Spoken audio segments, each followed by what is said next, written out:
काही दिवसांपासून शिरपूर तालुक्यात बंद शिरपूर सहकारी साखर कारखाना या विषयावर सोशल मीडियातून चर्चांना उधाण आले आहे। या बंद कारखान्याच्या मरणाचे उत्तरदायित्व कोणाचे? हा कारखाना म्हणजे सहकाराच्या मरणाची साक्ष देणारा जिवंत दुवा आहे का? आणि खरोखर हा कारखाना सुरू होऊ शकतो का? या सर्व प्रश्नांची उत्तरे आपण या वार्तापत्रातून घेत आहोत। नमस्कार, मी महेंद्र सिंग राजपूत आणि आपण पाहत आहात निर्भीड विचार न्यूज।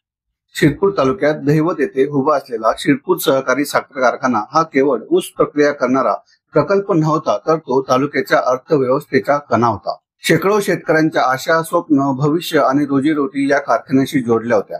आज मात्र हा कारखाना बंद पडून दशक उलटले। शेतकऱ्यांची आशा, तरुणांची रोजगाराची स्वप्न आणि सहकाराच्या संकल्पनांचा गळा आशेच्या मातीच्या ढिगाऱ्याखाली दफन झाले आहे। राजकारणाच्या गलिच्छ खेळांनी कारखान्याची वाट लावली।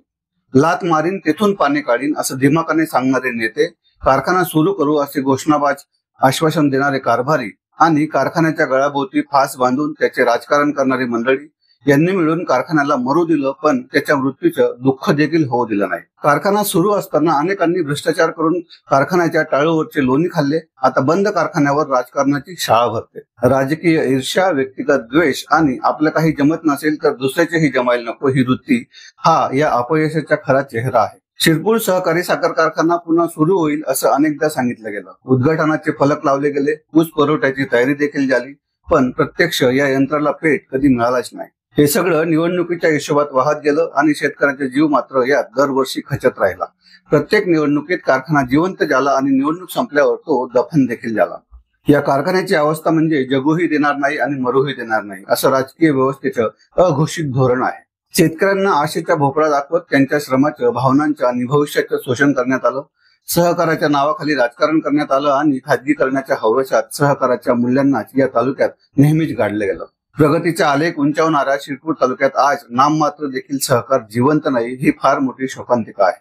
तसे पाहता शिरपूर तालुक्यात सहकार चळवळीचा इतिहास हा गौरवशाली होता, पण गेल्या 15 वर्षात घडलेल्या घटनांनी हा गौरव पुरातत्वात जमा केला आहे। या कारखान्याविषयी संचालक मंडळाची उठाठेव, न्यायालयीन प्रकरण, आर्थिक गोंधळ, कर्जबाजारीपणा आणि नेत्यांच्या संमतीने चाललेला राजकीय धुसमूस या सर्व कारणांनी कारखान्याला आत्महत्या करण्यास भाग पाडलं। आज परिस्थिती अशी आहे की शेतकरी उराशी अजूनही एक धूसर आशा धरून आहे की कदाचित हे मशीन पुन्हा सुरू होईल, कधीतरी याच्या धूर निघेल आणि याच्या बॉयलर पेटेल।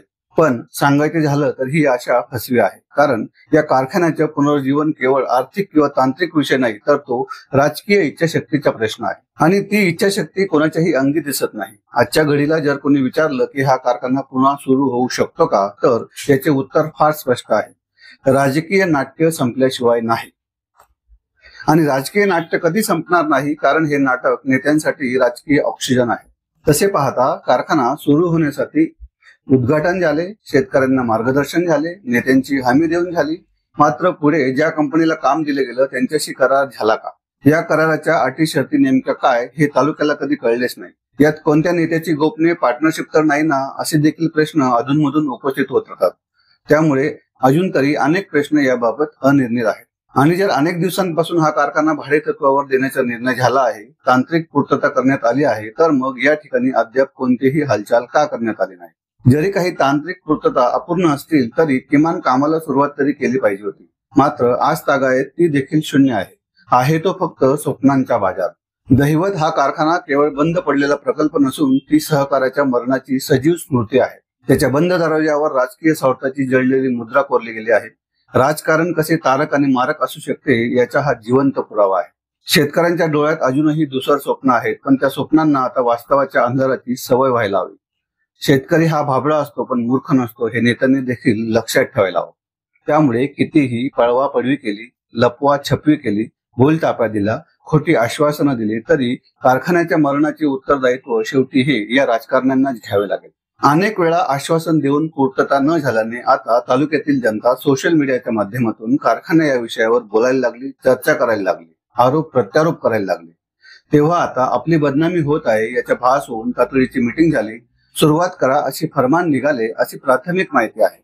पण ही खरी कामाची सुरुवात असावी, फक्त देखावा किंवा औपचारिकता नसावी, हीच एक रास्त अपेक्षा। या सर्व विषयावर तालुक्यातील सामान्य नागरिकाला आणि शेतकऱ्याला काय वाटते हे आम्हाला कमेंट करून नक्की कळवा। आपणास आमची बातमी आवडली असेल तर लाईक करा, शेअर करा आणि सबस्क्राईब करा। धन्यवाद।